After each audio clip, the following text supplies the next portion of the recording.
Hi Nitin, good evening. Nitin, you are headed to IIM Bangalore EPGP program. And first of all, congratulations on your achievement. Thank you, ma'am. Share your work experience and the schools that you apply to and the motivation for the MBA. I'm a commissioning engineer for L&T Energy for the past 5 years. I have experience of working in Algeria for 2 years, and I have 2-year experience of working in Assam. And I worked for 1 year in Vadodara. And apart from that, I have a patent on my name as an individual contributor, which makes my profile a little bit into research also. I was working on the field for quite a long time when I was working in oil and gas. During this period, I was having a technical role, and later on, I got to lead a team. I realized that I need to have some exposure in the business side as well, because I was seeing companies switching between strategies during the energy transition. So I wanted to be a part of transition in the business side. So that motivated me to go for MBA. I applied for A, B, C, and K, and I got conversions from Bangalore, Calcutta, and Kozhikode. So I've been really thankful to you for all the preparation and guidance during this process. It's been an absolute pleasure. Nitin, when you are choosing your MBA programs, given your very distinct field where you're coming from, what were the criteria which were important for you to, go ahead with, okay, this is my shortlist of schools? The broad criteria were the reputation of the school, and other than that, the batch size, the kind of companies that visit the campus, and the reputation in terms of placement and opportunities within the school, as told by the various people who have undergone the course or who are actually working in the industry. So when I chose A, B, C, and K, actually that was based on the research I did by contacting people through LinkedIn, were calls, and talking to a few seniors in L&T as well. About the process for application, I believe when you started the process for application, you were already stationed internationally, so you were not based in India. What, in terms of the GMAT preparation, were the challenges or the strategies that worked for you? I was in Algeria when I started with the process. By the process, I mean applying for GMAT. So my preparation started when I was actually on site. So I did not have a lot of time. So in that regard, I spent a lot of time in planning for the GMAT. I went through the various sections of GMAT, gave a mock test, and gauged my own preparation in terms of the requirements of these schools. So I was aware that I do not have a lot of time. In that regard, I put a lot of time into reading, because I believe the reading skill helps you go through all the other sections as well, because you have to read all the questions properly before you go for the solutions. And I used free resources like GMAT Club for my preparation, and I did not spend anything for GMAT preparation during the course. So it took me more than 6 months, because I could not give a lot of time to GMAT. I had to go to the field and come back. It was a long work for me. During the preparation with reading and quant, I practiced critical reasoning as well, and I had to really practice a lot for critical reasoning, because there is one way of attempting quant, one way of attempting reading comprehension. But for critical reasoning, you have to really think a little more. Slowly and steadily, I went ahead with the official questions on GMAT Club, and with time, I could improve on my scores. When you started on preparing with the GMAT, did you ever consider the GRE versus the GMAT? Was that a consideration at all?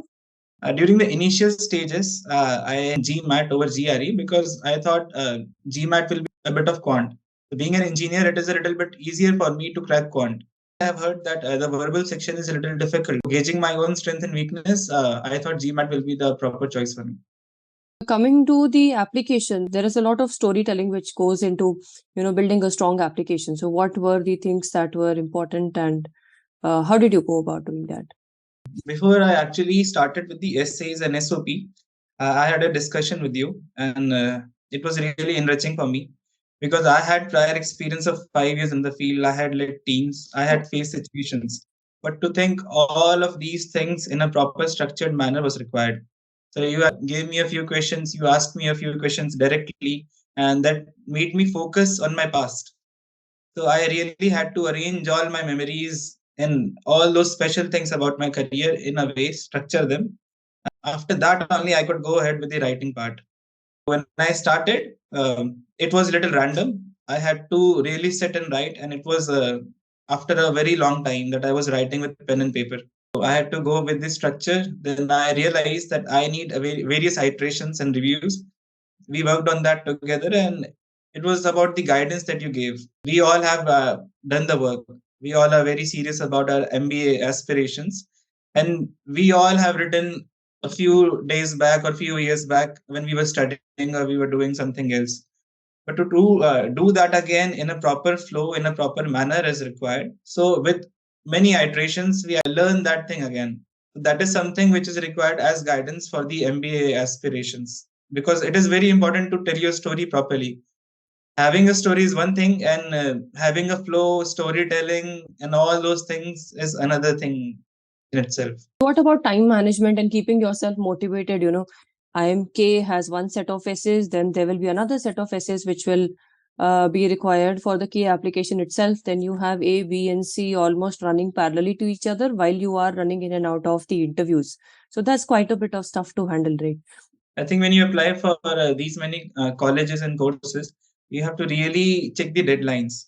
For me, round one application was not practical because I was at the peak of my project. So I had chosen round two applications for Ahmedabad, Bangalore, and Calcutta. For Kozhikode, I went with round one, I think. So we have to go with the applications one by one. I started with Kozhikode.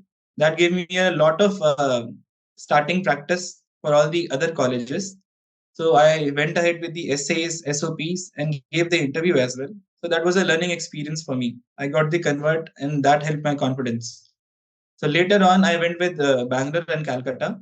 Their application was almost parallel, and their interviews were also back to back.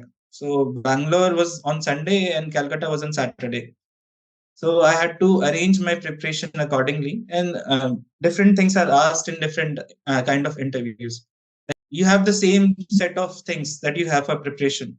Your past work experience, your applications, your story will remain same. But you have to really think a lot. When you go with Kozhikode experience, that is like a conversation. And you have to really discuss your aspirations, your industry background. They will talk to you, make you comfortable. And the interview will be long. It will be around 40 to 45 minutes. But when you go for Bangalore, Calcutta, the preparation is a little different.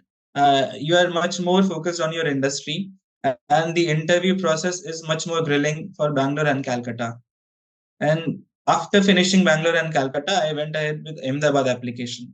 So I would say that I had to stack the deadlines initially, and I had to prepare one by one. I could not go ahead preparing all four together. So you have to manage the time accordingly as per the deadlines and as per your practical situations. And this actually was my next question about the interview preparation and the interview experience at the school. So you touched upon the interview experience. What about the preparation? There is a VAT section for IIM Bangalore. So what is it like? And then the whole interview experience. If you consider the interview experience of all these four colleges, there is a difference in interview preparation for Bangalore and Calcutta. And for Ahmedabad, it is more or less about your core experience, your industry background, and all those things.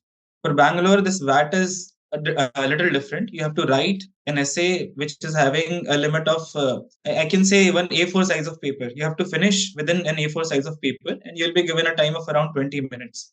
And that topic can be random. So you have to be really aware about all the things happening around you. That may be current affairs, or that the topic can be anywhere from political, business, sports, or anything. So you really need to read a lot of things. You should go through the newspapers, magazines, or have some idea about the things happening around you. For Calcutta, Calcutta is known for their finance niche. So they go on asking a little about statistics, and you have to go for guesstimates that you would anyway prepare during your consulting preparation and all. So these two things are different for Calcutta, guesstimates and statistics. So you have to have some idea about that. But the common thing for all the four interviewers, you must really know where you want to go, what industry you are working in, and what is happening in your industry, and the kind of things that you face during your job.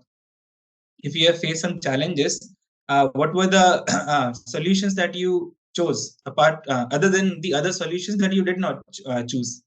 And if you had some situations with work, your team, how did you tackle that? You really have to go back in the past and think what all happened during your journey, because 5 years of experience is not too less for having such experiences. And everybody touched on a different part of the story. So A had a different aspect to discuss, and K had a different aspect to discuss, I remember. Right. For Ahmedabad, it was much more about industry, and really the questions were on a broader scale. I was asked about even digital currencies and what the RBI will be doing with digital currencies in Ahmedabad interview. So there you cannot expect the interview to be from a given set of industry or something. It can be about your opinion about the things that are happening around you. So you should have some opinions when you are facing the questions. You cannot be idle, and you cannot say that you don't have any opinion about this thing. Even if you don't know, you have to tell them that you don't know. But whatever little you know, you have to have some opinion about that. It should not be like you are reading something in the newspaper on the website and that is all for you. You must have some interpretations and conclusion about that also. For Bangalore, the interview mostly revolved around my international experience of Algeria. And a lot of questions were asked about Algeria, the situation there, special things, the challenges, what we faced, and what improvements we could have done. So that was mostly about Algeria. For Calcutta, it was about the new green energy initiatives in the world, and whether those green initiatives are really green or not, and what are the challenges in supply chain, or what are the issues that we are currently facing if we have to excel in green energy segment in India. So the entire interview experience, if you say for A, B, C, or K, it was enriching. If somebody is going through the interview only, it is one experience of a lifetime, I can say. Right. And for people who are just starting off on their MBA application journey or thinking about doing so, what would be your advice for them based on your experience? I think the first questions that they should be asking themselves should be why do they want to do an MBA? And what makes them really decide about the MBA? Is there something that the MBA offers which they cannot get outside? And if they are really sure about MBA, they should choose the colleges, the programs, and they should research and talk to people on LinkedIn. And they have to gauge whether the whatever the preparation is asking for, do they have the time, or do they need some help or some guidance? So if they don't have the time and they have only this year to prepare, then I think if they need help, they should ask for help. Because in my case also, I could have done these things, but these things required a lot of time to prepare. I needed some guidance, I needed some retrospection. So we all have done a lot of things. But if a coach is there to help, like I had you, we get direction to the work that we put in. So everybody is hardworking at this stage in career, and everybody is putting in hours. But if a direction is given, then we can work on the right things at the right time. So I would suggest if somebody is going for MBA next year, coming year, really plan the preparation part and really gauge whether they need help or not. And if they need, they should go on with the application with some help for guidance, for asking themselves a few questions and really do the retrospection properly. Yes. Pointers on how one can select an MBA admission consultant. For me, when I started looking for the consultants online, I went ahead a few through with a few websites, and when I started making calls, I could not contact the person directly. Somebody was having some webinar, somebody was having some secretary, but I found you calling me directly, and we had a chat about everything, my situation, where I wanted to be, the colleges I wanted to apply. So in our first call only, you guided me a little about the applications, the deadlines, and how we will manage that. So without actually going on with our closure, we actually discussed something about the goal and how we will prepare. So that was something appealing about you. So when we started working, I never found that I had some limitation over time of calling you or anything, because I was working in Africa. We had a different time zone altogether. So when I returned from office, or when I had my lunch breaks, whenever I could manage, I just called you freely, and I was given help at the time I needed. And all the guidance, all the questions that you shared with me, whatever I needed to think about my past experience and the guidance, it was all in a structured manner. So there was nothing random about the preparation. It was all happening in a systematic manner in the dates, within the dates that were there as per the schedule. So we never missed any deadline. We never panicked during the course. And whatever was needed, I was doing the hard work, but I had that important guidance from you. So that really changed everything, because at the start I wanted to go through with the MBA this year only. So it was important for me. But I never expected that I will be able to clear so many rounds of things and so many applications so smoothly. And everything was an experience for me. And thank you for that.